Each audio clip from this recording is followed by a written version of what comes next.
Hi, it's Katie again. Thank you so much for tuning in.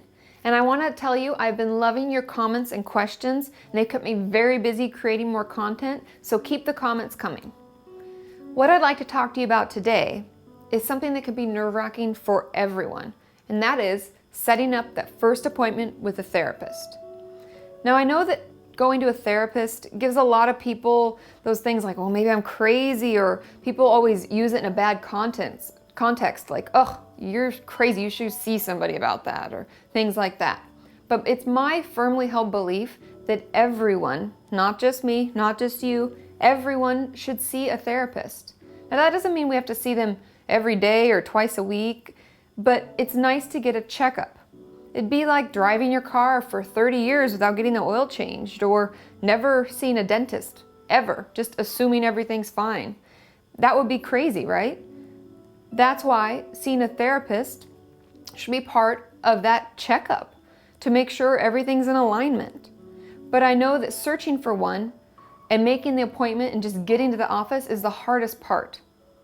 So my recommendation is to, first of all, find out from friends and family. If anybody's seen somebody that they're comfortable with, it's possible that you'll be comfortable as well.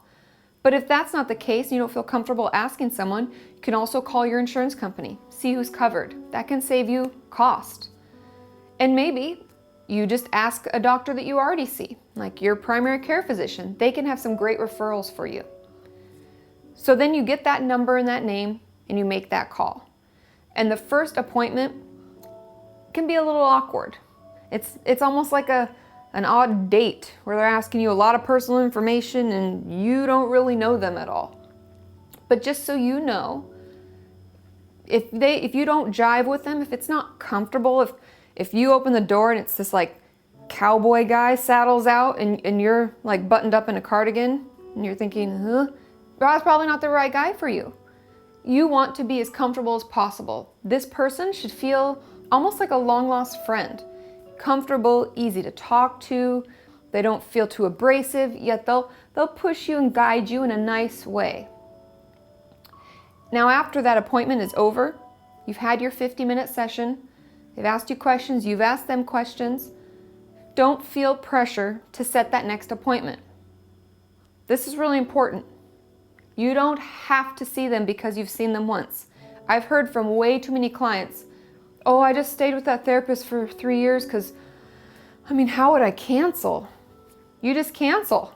That's what you do. I always tell clients when they come into my office after the first session, I say to them, I would love to see you again, but don't feel like you have to make the next appointment.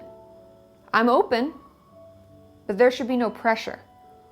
Because there have been tons of studies done that prove that the actual reason therapy works is because of the relationship. So if the relationship isn't there, there's no need to waste your or the therapist's time. So I would encourage you, reach out, ask around, find that therapist and make that first appointment. And we'll continue on this journey as we work towards a healthy mind, healthy body.